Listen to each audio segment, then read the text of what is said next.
Hello everyone, welcome to Project Pro YouTube channel. This is me Simran Anand, and in this video I'm going to discuss the topic of generative adversarial neural networks, which can be shortened in the form of GANs. So GANs is a type of a generative model. There is another type of generative model called as variational autoencoders. So in this video I'm going to explain you the various applications where you can leverage the concept of generative adversarial neural networks. We'll also be looking into how GANs can be used to solve various commonly occurring problems in deep learning. And then we'll be also looking into how VAEs or variational autoencoders are different from GANs. And then I'll be demonstrating you a Python code for making use of the DC-GAN, which is Deep Convolutional Neural Network GAN, to help you explain how GANs can be used to generate synthetic data. And the data set we are going to be looking into is MNIST handwritten digits data set. So let's begin.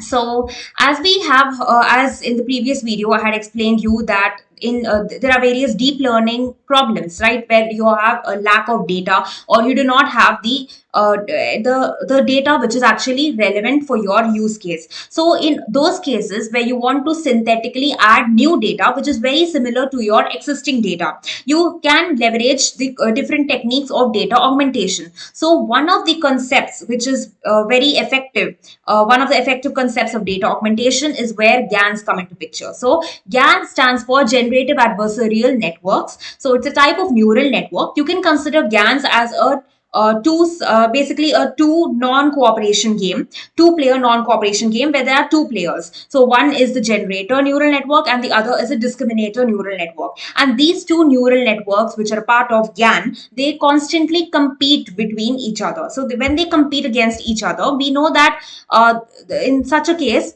now, what exactly is this competition? Let's get into it. So basically, generator is the neural network of the GAN, which tries to fool the discriminator into believing that the generated images which the generator is going to generate, that are exactly same as the real images. And the discriminator, on the other hand, is playing the role of a detective, we could say, which the purpose of the discriminator is to identify whether the generated images by the generator is actually real or not. Now comes where exactly GANs are used and what are these generator and discriminator all about. So as you can see on my screen, this is a diagram which is clearly explaining you the architecture behind a generative adversarial network. So as you can see, random noise is going to be sent as the input to the generator. Now generator neural network is a component of the GAN, and the purpose of the generator over here is to turn this random noise, is going to capture all the random distributions from your random noise as the input into an imitation of the data to try to trick the discriminator network.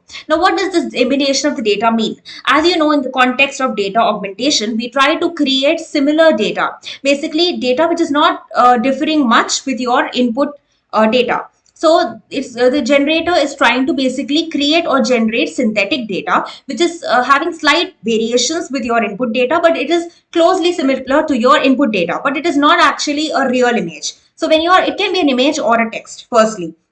Your data can be input data can be an image or a text, but when generally GANs are very effective in the context of images. So they are having a lot of applications in images. So we can consider, when we are taking image data, we can say that the generator is a inverted convolutional neural network. Now GANs, when you talk about when they are processing image data, you have to understand the concept of convolutional neural network. So generator can be considered as an inverted convolutional neural network, or inverted CNN, which is going to generate new data, and that data is going to be very similar to your real image, which is the real images data which you are going to be sending to the generator.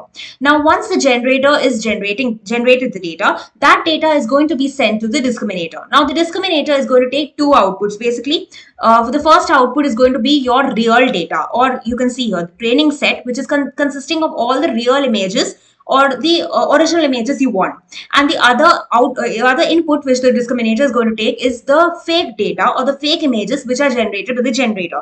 Now comes the point that, is the generator always generating fake images, or can they be very real images also? So you have to understand that the generator over here is playing the role of a criminal, we can say, and the discriminator plays the role of a detective. So basically, the generator is going to always generate realistic fake data, because the data or the images which the generator is going to generate, they're actually fake.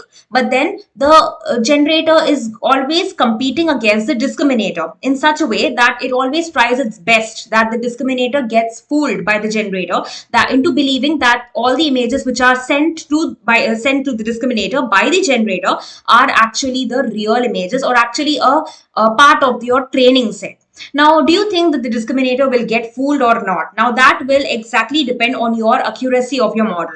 In order to build a very robust generative adversarial neural network, you have to make sure that the discriminator is very strong one. That is, it does not get fooled easily by the generator into believing that the fake image is actually a real image. So the purpose of the discriminator is to basically classify the images, which can be the real image or the generated images as well by the generator. It has to classify whether it is a real image or a fake image. If it is a real image, the output given by the discriminator would be 1, denoted by the label 1. And if it is a fake image, it's going to classify it as a 0 label. So the discriminator network tries to identify real data from fakes created by the generator network. Now, the generator network is always creating the fake data. You have to understand this concept. So that is why it can, you can say that GANs can be considered as a two-player non-cooperation game, because the generator network and the discriminator network can be considered as two competing players which are non-cooperative in nature. Now, you can see that GANs are having a lot of variety of applications, but then the limitation, there is a particular few of the problems which the GANs can actually face. So before getting into the problem, let me talk about the applications that where exactly GANs can be leveraged. As I've already explained, it is solving the problem of overfitting, because in deep learning, when you're lacking the data, the suitable data, you can create GANs. The generator models are actually helping us to create synthetic data, which is not exactly same as your real data, but it is a slight variant of your real data. So in such a way that synthetic data artificially can be created by you. In such cases, overfitting can also be avoided in machine learning or deep learning models. So this is where the concept of GANs is coming into picture, and there is a lot of advancements taking place recently. So GANs can be especially considered a state of art architectures.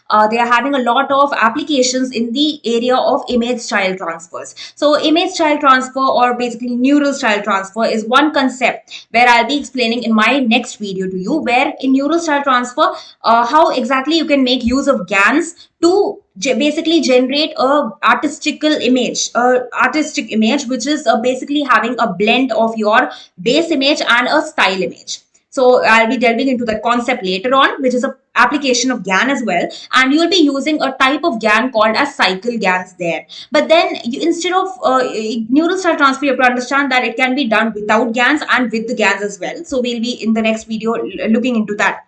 But then other examples where GANs can actually be applied is in the concept of text to image generation or text to photo generation. So this is a concept where you're giving a textual prompt to your application, and your application is going, or your model is going to actually generate an image from your textual prompt. So over there as well, GANs can be applied. Another area where GANs are being used is in the applications of deepfakes. You must have heard of it, or you must have not. So deepfakes is basically an application where you're going to generate new images, and over there again you're going to generate new images of GANs, and by making use of GANs. But then the new images which actually be it can either be a combination of two input images, or it can be a combination of a video and an image as well. So take the example of face swapping, or maybe a image and another image, and you want to transfer the features or the characteristics of the first image to your second image. How can you do that? You can do that by the concept of deepfakes, and that also makes use of GANs, or generative adversarial neural networks. Another area where GANs are used is in the concept of in-painting. So basically, in-painting is nothing but whenever you have a low quality image, or an image which is having very low resolution, and it consists of missing parts or missing information. There are a lot of images as such, right? So whenever you want to enhance the quality of your image so that the output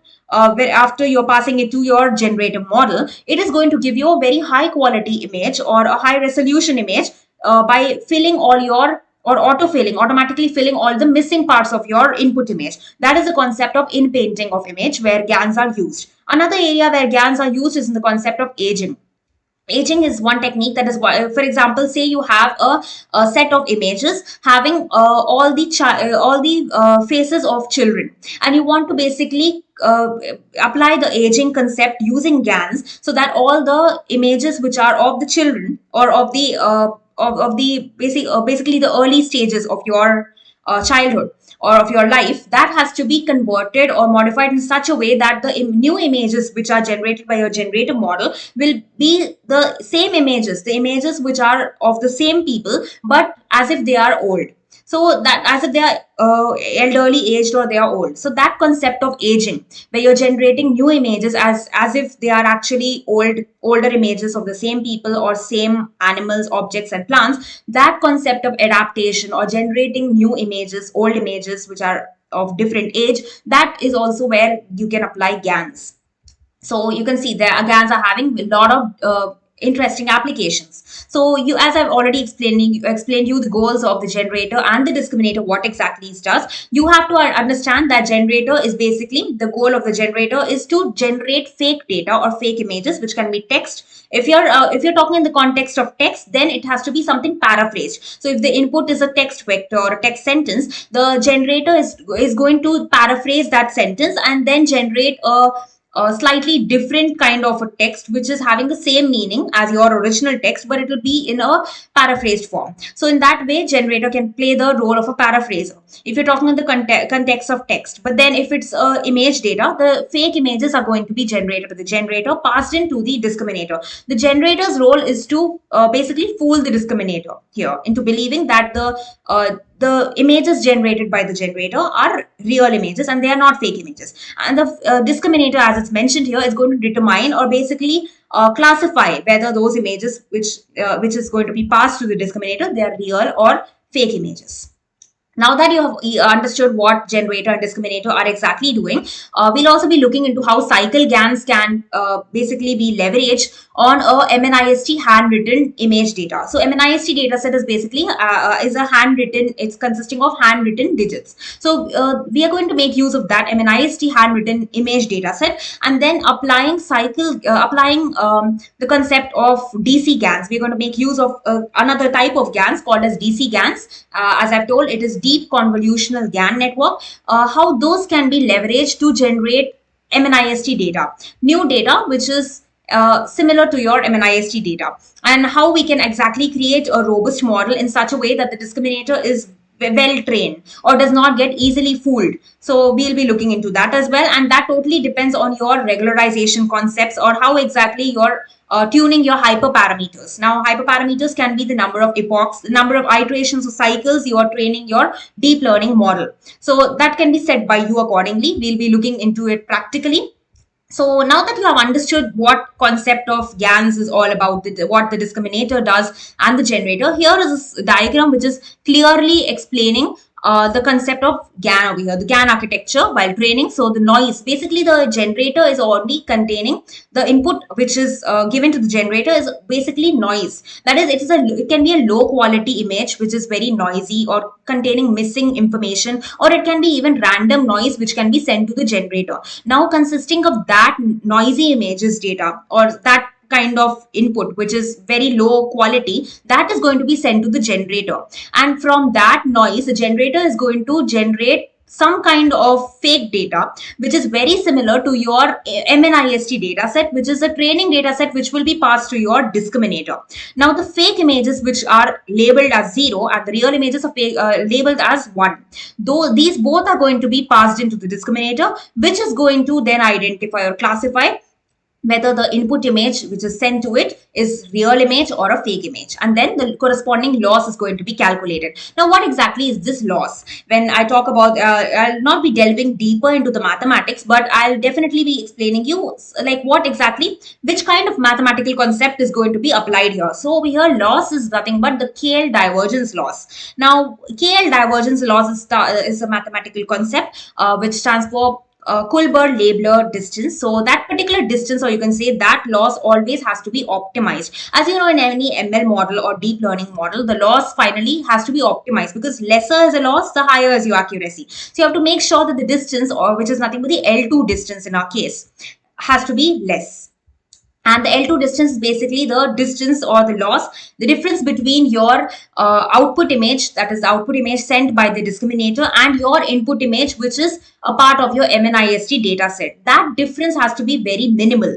And in order to minimize the distance, constant updation of weights has to be carried out in your neural network, the GAN network. So that constant updation of weights, how exactly is carried out? As you might be knowing the concept of back propagation. If the discriminator feels that the image which is passed by the or sent to it by the generator is a fake image, and the discriminator is very well trained that it does not get fooled into believing it's a real image, and it in fact says it in fact returns a message to the generator asking it to again send a new image, or sends a message saying that the image which is sent to it is a fake image. So there we have to understand that the generator has to update its weights. So the updation of weights is going to be done by back propagation technique, where discriminator will again pass that particular image to the message to the generator. This is where backtracking or back propagation is applied and the updation of weights is carried out. But how, till when, or till where, which iteration is this updation of weights is going to be carried out? That is going to be done till your discriminator is well trained. Now, or you have built a robust model, and you have to also freeze the weights which are passed to your discriminator. Basically, you have to also freeze the weights or stop the training of your discriminator once you identify that your discriminator has been well trained. So once that is done, you can now then conclude that your generator model has been built robustly. So once that is done, the discriminator follows backpropagation to update its weights. Now, once the updation of weights is done, the network calculates two losses, which is discriminator loss and the generator loss. These losses are used to train the respective networks. So the respective networks, that is, for the generator, you have the generator loss, and for the discriminator loss. And you have to ensure that both the losses are minimized. For doing that, you have to make use of optimization techniques as such, loss optimization technique. And in ML, as you know, while you're building your model, there is a optimizer which is called as Adam optimizer, and that is very effective. And most of your projects will use Adam optimizer because of its high efficiency and less training time which it takes. So you can make use of that. Now that you have understood, and finally your output after these epochs, the number of epochs can be set by you. After these epochs, the final output will be generated by your generative model, and that will be MNIST dataset, which is very closely similar to the original MNIST dataset. Now, so you have understood that this way you can synthetically create very similar data, or data which is slightly different from your original dataset. This is one way in which overfitting can be overcome. Now that you have understood what GANs concept is based on and what generator discriminator does, let's look into some project ideas so that you can get an idea on how you can apply GANs into real life use cases as well. So you can create your own anime characters using GANs, as you can see in this image here. Basically, you can make use of any facial data set. Here we have the anime face data set. So whenever you want to create your own data set of images, or say you want to create your own data set of text, in order to do that, you can make use of GANs here. So basically, now the question of how many images should be passed in as input to your generator is the question, or input to your GANs is the question. Sometimes you do not even have 10 to 15 images, say. So for doing that, you can firstly make use of data augmentation techniques by GANs. But then if you do not have that, you can pass in 10 to 15 images as well. But then you will observe that your GAN accuracy is quite low. So one limitation which you can make out from here is that GANs should be requiring a lot of images. So many images should be required, and the optimal number of images for any GAN, standard GAN, can be 50,000 images minimum. So if you have 50,000 images on the standard architectures of GANs, then they will give you a very high accuracy. So 50,000 images and more can be given as the input training data to your GAN for generating new synthetic data. So for your use cases. So that is one way. Otherwise, you can make use of even less than 50,000 images or less images as well. And still you will see that in most of your cases, GANs will be generating the new data set, which is very similar to your original data set, and it works very high. So you can see here, this anime face data set, it consists of 60,000 high quality face images. So once that is done, this is one application where GANs is used. Another, which I was talking about, the DC-GANs, which we'll also be looking into practically for the MNIST dataset. For generating fake human faces, one application is to generate fake human faces. Of course, there are some of the limitations to this, because it's not actually ethical to generate fake human faces. So generating fake human faces using DC-GANs for data augmentation, basically it can done here. One is fake and one is real. This is where deep fakes concept also comes into picture. So one project idea for you to work on is deep fakes. So basically deep fakes have a variety of applications. So another application could be face swapping. So when you have two faces as such, you can swap each other's face so that the combination face will be containing features of both the faces, input faces. So that is one concept. Similar to this is another concept called image style transfer using CycleGANs. This is a very interesting topic which I'd like to cover in my next video. And if you're talking about GANs, there's a type of GANs called CycleGANs. So as you have seen, that are types of GANs. Let me tell you that namely the types of GANs are CycleGANs, which are for the image style transfer. Then you have the DC-GANs or deep convolutional GANs, which are solely for the purpose of data augmentation, of increasing data, generating new data set. So that is where DC-GANs come into picture. And DC-GANs have a higher accuracy than your traditional GANs. So traditional GANs are also called as vanilla GANs. So as you might know, the gradient descent. So there is something called as traditional gradient and vanilla gradient. So traditional is nothing but vanilla. So we have vanilla GANs or the traditional GANs. Then you have the DC-GANs or the deep convolutional GANs, which have a higher accuracy and perform really good as compared to the traditional GANs. Then you have CycleGANs for your image style transfer. Then you have conditional GANs. Now, conditional GANs also is a different type of GANs which makes use of conditional probability there. And conditional probability is nothing but basically, to put it in a nutshell, you can say that will be generating new images or unknown data. Basically, it's going to create unknown data by making use of something known or already known information. So as you know, conditional probability, that is based on Bayes theorem. You have basically already given information is going to be there, and from the given source or given known information, you're going to generate something unknown or new information. That is the concept of conditional GANs also, which is a type of GANs. Then another example where GANs can be used is semi-supervised GAN, which is abbreviated as SGAN, using MNIST dataset. So this is another way in which the traditional GANs can also be leveraged.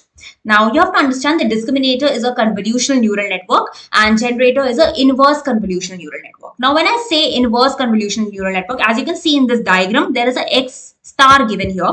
If it is visible, it's a X star here. So Z, which is the random noise, is going to be passed in as input to your generator. The generator will then be consisting of matrices there. So this inverse convolutional neural network, as you know, CNNs, they are all they have all this mathematical concept of matrices. So once the matrix is there, the generator is going to calculate the transpose of your weight matrix. The transpose is calculated in order to reconstruct your image in such a way that the reconstructed image is created that it is very close to the real image. So the generator will also not only create fake data, but then it will also make sure that the fake data is close to your original data. So that in that way, your discriminator will get fooled into believing or tricked into believing that your fake image is also a real image. So a transpose of that input data is going to be done. Input vector over here is X, say. So X star or basically X transpose is going to be taken. Transpose matrix is transpose of your vector is going to be calculated here and then passed into your discriminator. Discriminator is not an inverse convolutional neural network. It is simply a CNN. It can be thought of as a CNN, and it can consist of activation functions like softmax and sigmoid. Sigmoid is basically used when you know that the final output is either a true or a false. So over here we know that the output is either true or a false. True is when the discriminator will think that, especially you're using sigmoid for basically for binary kind of output. So when you know that the label or your output is either a 0 or a 1, that is something a binary classification is done. So in our case also, where I said that the generator's images is passed to the discriminator, sigmoid activation function has to be used here. You can of course use other activation functions, but sigmoid is used for binary classification. So it's going to just classify whether it is a true or real image or a false image. If it's a real, then it's assigned to 1, and if it's a fake image, then it's assigned to 0. That is why sigmoid is used by the discriminator, and the discriminator also has another activation function in its in its hidden layers, because it's also a CNN and consists of hidden layers. So in the previous hidden layers, it consists of softmax activation function. Now softmax activation function is used for multi-class classification. So when you have a real data set for training, MNIST, that is going to be passed into the discriminator. The discriminator, now this MNIST data set, it consists of handwritten digits which start from 0 to 9, as they are more than 2. They are not just 0 and 1, they are more than 2. So they are from 0, 1, 2 and so on up to 9. They are the handwritten digits, as they are multi-classes or multiple outputs. So that is why a softmax activation function is going to be used by the discriminator to classify your output into one of the categories, that is into one of the numbers from 0 to 9.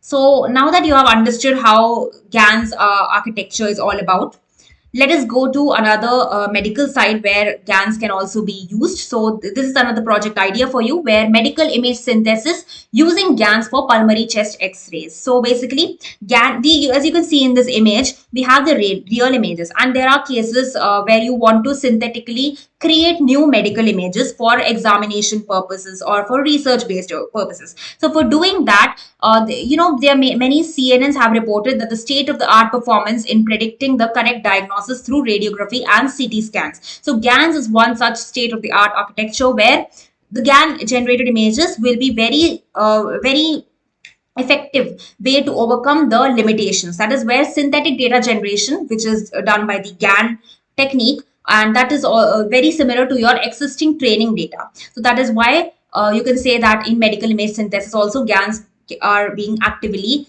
used. Now these are some of the intermediate level GAN project ideas for you to explore. You can check out Project Pro website here.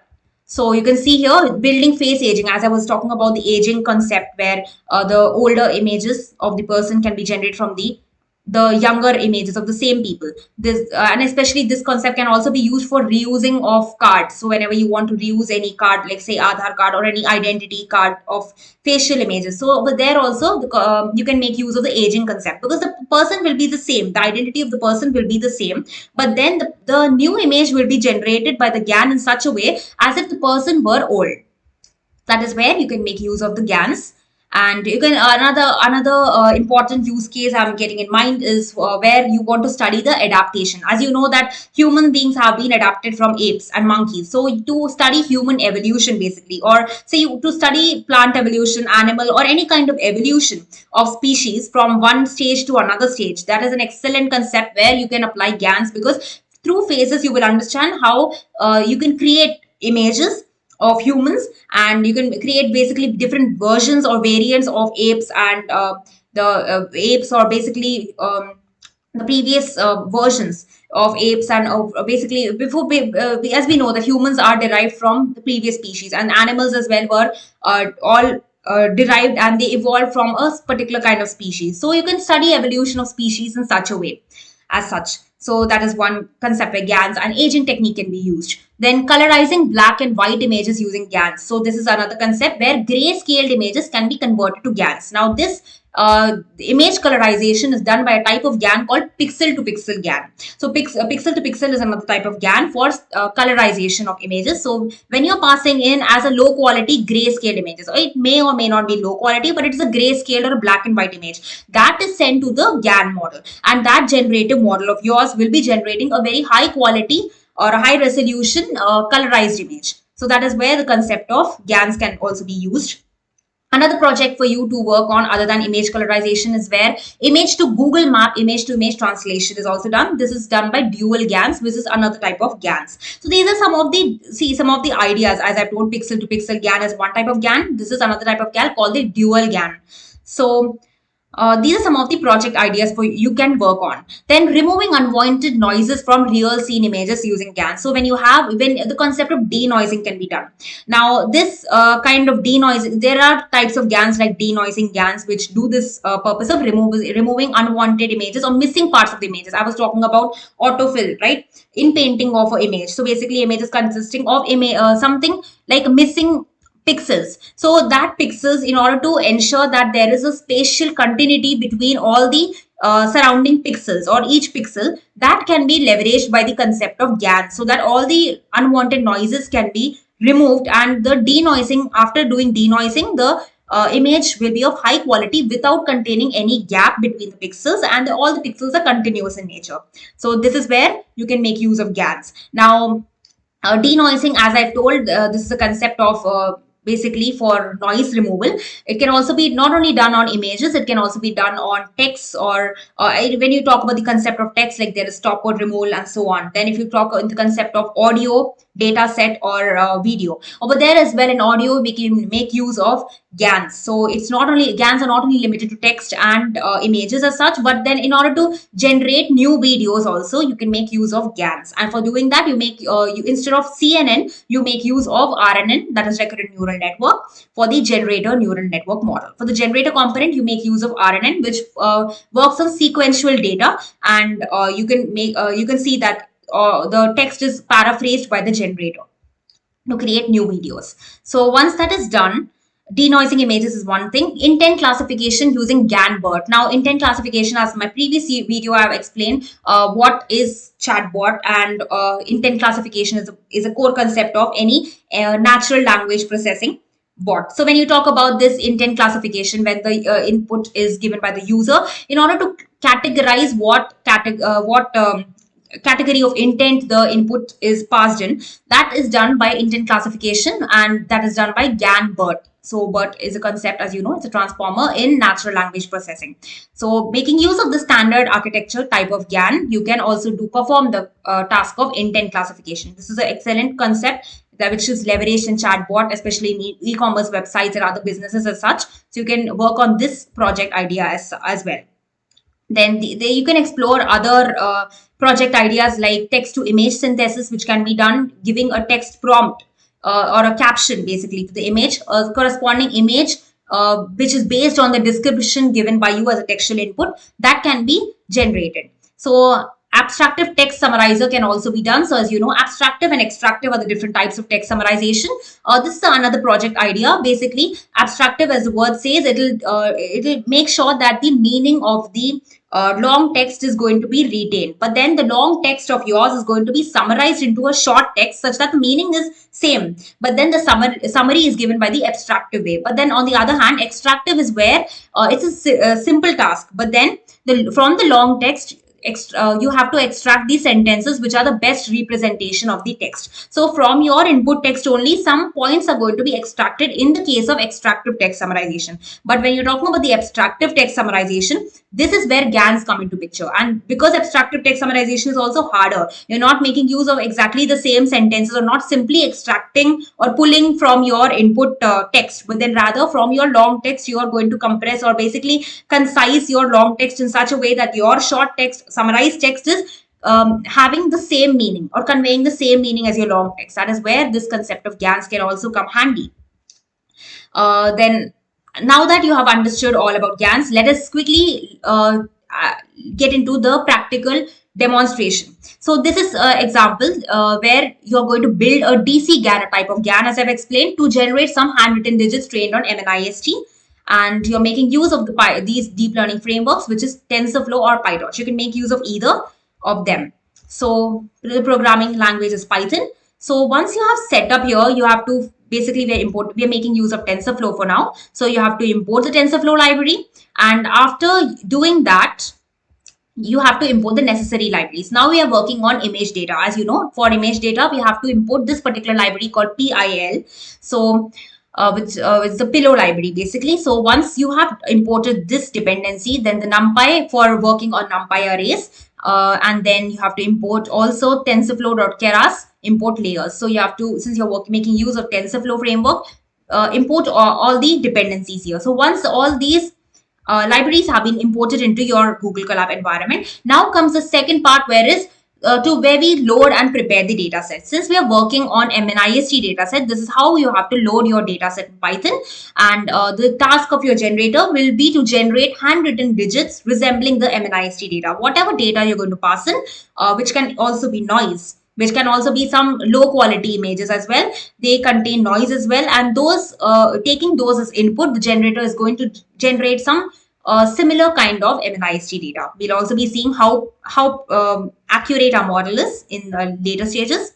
So when you see this, after loading your MNIST data into this environment, you will see basically you can set the parameters here, the buffer size and the batch size. We are setting the batch size to 256 and the buffer size to 60,000. Then here we have the train images. We are going to reshape them. This is a part of your image processing, as I've explained in the OpenCV video, where you're going to reshape your train images and the test images. So here you're taking the train images first, and then you have to reshape them accordingly. Then you are going to reshape them and normalize the images to -1, so -1, is basically where feature scaling is done. So you're basically normalizing them in such a way that it is falling in this particular range. It is a part of feature scaling. Once this is done, you are going to then create your model. Now creating the model is where you have to understand that two neural networks come into picture, generator and discriminator, and these classes, they are going to define the classes, generator and discriminator. These are going to be defined, you can define them as functions and using the Keras sequential API. This is the API we are going to make using of. Then generator uses tf.keras.layers.contour transpose upsampling layers. So as I've told, generator is going to take in the input and also calculate the transpose. That is why it is termed as it is making use of inverse convolutional neural network, whereas the discriminator takes CNN. So the generator will also calculate your transpose. So that is why upsampling technique is going to be used here, and it makes use of conv2D transpose. Then it is going to produce an image from a seed. Now what is exactly a seed? In the context of deep learning model, seed is nothing but a random noise. It can be just added by you. And once that is done, it's going to produce an image from the random noise. The random noise is taken as input, or a seed is taken as input, and then starting with a dense layer that takes this seed as input, then upsample several times until you reach the desired image size. What exactly is upsampling now? Upsampling is you're going to basically increase the dimensions of your feature map, or increase the dimensions of the extracted features of the generated image, so that your generated image will be having the same size as your input image. That is why upsampling is done, or basically increasing the dimensions of your image is done. That is going to be done so that your image is of the desired size, 28 cross 28 cross 1. Then you're going to make use of this function. You're defining this function, make generate a model. After adding in all the necessary layers of the building the model as such, like you're going to add the dense layers with these parameters and sizes. Then leaky ReLU is the function here, which stands for leaky rectified linear unit. Now, why are we using leaky ReLU? We are making use of this activation function to basically avoid the vanishing gradient problem. Now, vanishing gradient problem is, to put it in short, it is a very commonly occurring problem in most of the activation functions when we talk about, and also GANs are also very prone to this kind of problem, which is called as a vanishing gradient problem. That is where if the slope is 0, you will see that there is no movement in the gradient, and that is why in order to overcome that, you have to make use of a suitable activation function. So leaky ReLU is performing very well because it overcomes vanishing gradient problem. So vanishing gradient problem, it is where the slope is 0 and there is no movement in the gradient, and that is in contrast to your exploding gradient problem. So basically all the, you know that the product in a chain, in long chain rule, the product will be of various small partial derivatives, and when you have very small or two negligible partial derivatives which are which are multiplied together, the resultant will also be very negligible, or very basically it will be too small to be considered. So that is where vanishing gradient problem will come into picture. So in order to avoid that, we're making use of leaky ReLU. Then we're going to add the necessary layers here, reshape them accordingly. You can reshape them. Then we are adding the Con2D transpose layer, which is in the part of your generator model. You're not going to make use of Con2D transpose in the discriminator network, as we'll be seeing. You're adding this as a layer to your inverted CNN, which is a generator network. Then you're going to batch normalize it, which is a part of your normalization process. Then after doing this, you can return the model. Then padding is also done. Strides are done as a part of your convolutional CNN model. Padding is done to ensure similar or uniform width all over, uniform sizes of your input and the output image. Then returning of your model.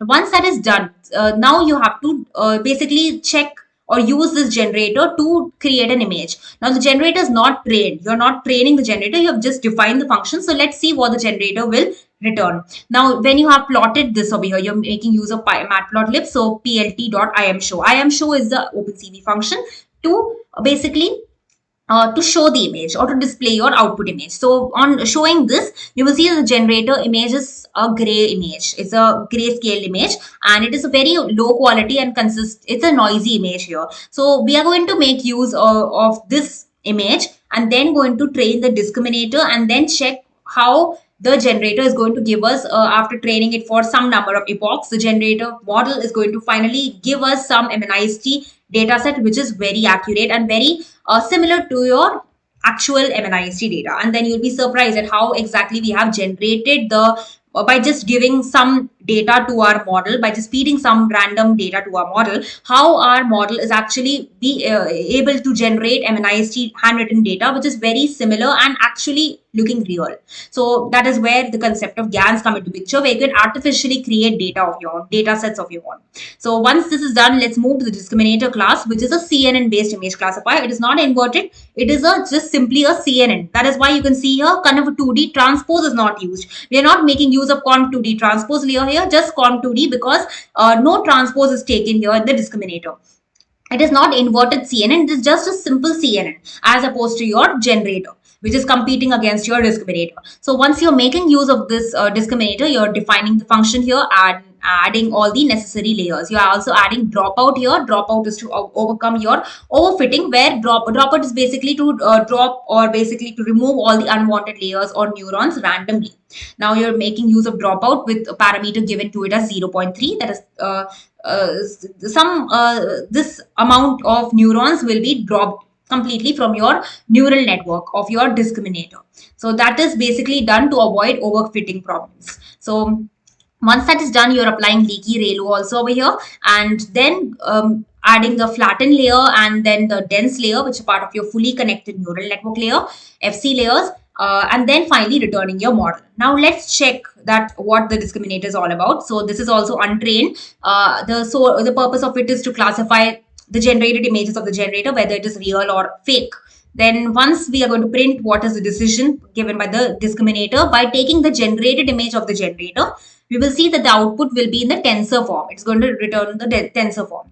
Now let's define the loss and the optimizer. So I was talking about the loss also. Now what kind of loss you have to use? Now you have to understand there is a type of loss called as a cross entropy loss.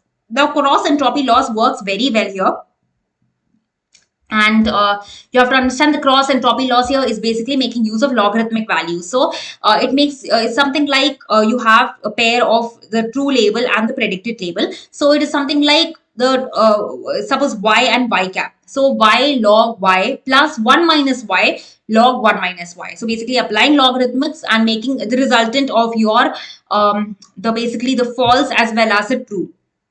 Your predicted and as well as your true label is going to be making use here, and then cross entropy loss is going to be used and applied here, so that you can define the loss and the optimizers from the logits. Logits is equal to true since you're making use of logarithms.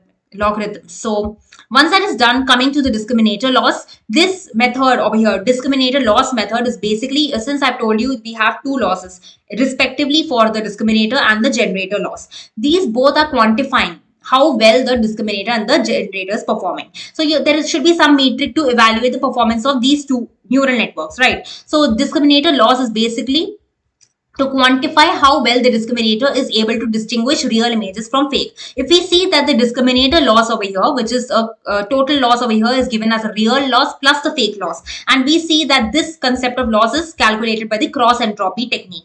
If we observe that the total discriminator loss is very less, we understand the discriminator is trained well. But if the generator loss is also very less, then we understand that the generator model, the GAN we have built, is well ready to be going to the next stage. We can save our checkpoint, and we understand that the loss, since the loss is less, our model has been trained accurately. But what if the loss is very high of the generator? Then we have to update the weights as we do in any deep learning model. We update the weights and then apply the backpropagation techniques here.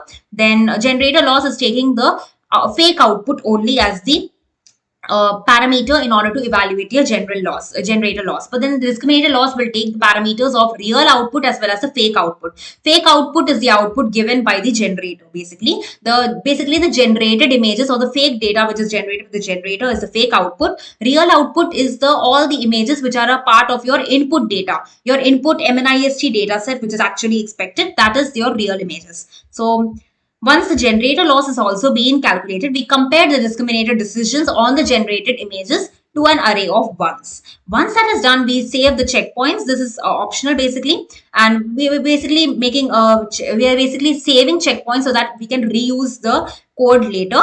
We can save and restore our models so that they can be helpful in long running training.